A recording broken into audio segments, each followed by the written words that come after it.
हमारे YouTube channel जो ना सुना में आपका स्वागत है। मैं वंदना वर्मा अपनी कहानियों में से आपके लिए एक कहानी लेकर आई हूँ। कहानी का नाम है गुड्डन। साकेत बहुत खुश था, होता भी क्यों ना। उसका ट्रांसफ़र उसके मनचाहे शहर नागपुर में हो गया था। साकेत नागपुर के एक प्रतिष्ठित कॉलेज में 4 साल रहा था। अब दोबारा उसी कॉलेज में ज्वाइन करने के लिए उसे 2 दिन का समय मिला था। इसलिए किराए का मकान देखने के लिए वे दोबारा उसी कॉलोनी में गए जहां पहले रहा करते थे। 2 मकान देखे थे, उनमें से एक फाइनल करना था। साकेत के साथ उसकी पत्नी अनुपमा थी। कॉलोनी के अंदर सब कुछ वैसा ही था। हाँ, कॉलोनी के बाहर एक शॉपिंग कॉम्प्लेक्स जरूर खुल गया था। अनुपमा ने कहा, मैं कुछ देर शॉपिंग कॉम्प्लेक्स जाकर आती हूँ, आप तब तक कॉलोनी के दूसरे गेट तक घूम आओ। अनुपमा को पता था साकेत दूसरे गेट तक जरूर जाकर आएंगे। पूरी कॉलोनी में खूब पेड़ लगे थे। पेड़ों के पास 4-5 छोटे छोटे कमरे बने थे जहाँ कुछ मजदूर अपने परिवार के साथ रहते थे। कुछ साल पहले साकेत उन मकानों में एक कोने में बने कमरे के पास देखता था कि करीब 10-11 साल की एक लड़की फ्रॉक पहने किताब पढ़ रही होती थी। उसके पिता वहीं कॉलोनी में नए बन रहे मकानों में काम करते थे और माँ आसपास के घरों में काम करती थी।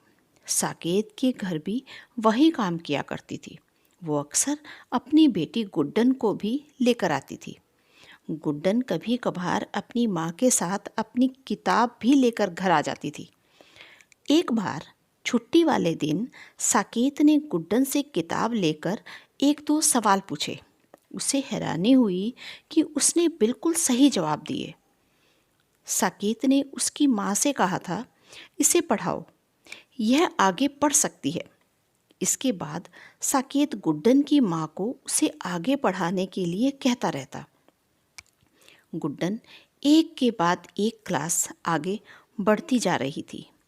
फिर एक दिन साकेत का प्रमोशन हो गया और उसे ट्रांसफ़र करके दूसरे शहर के कॉलेज भेज दिया गया।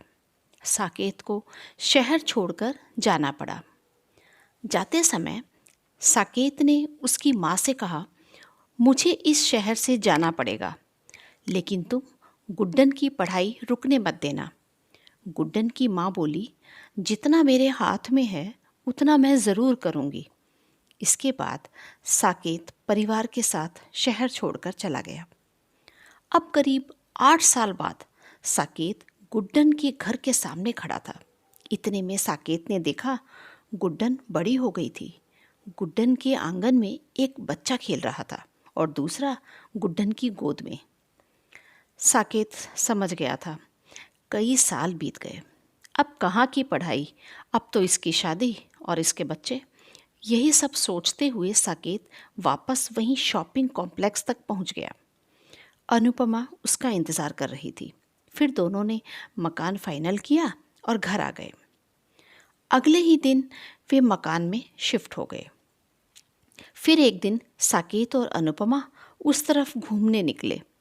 दोनों को देखकर गुड्डन खुशी से झूम उठी और बोली, बहुत साल बाद देखा है आपको, माँ गाँव गई है।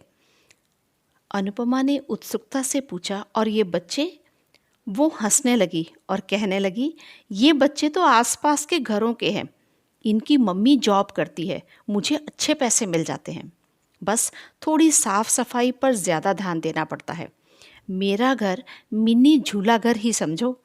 गुड्डन बोले ही जा रही थी, अंकल मैं ओपन यूनिवर्सिटी से बीए कर रही हूँ, अभी सेकेंड ईयर है। अनुपमा और साकेत का मन खुशी से भर गया। वापसी में दोनों के मन में एक अजीब सी संतुष्टि थी।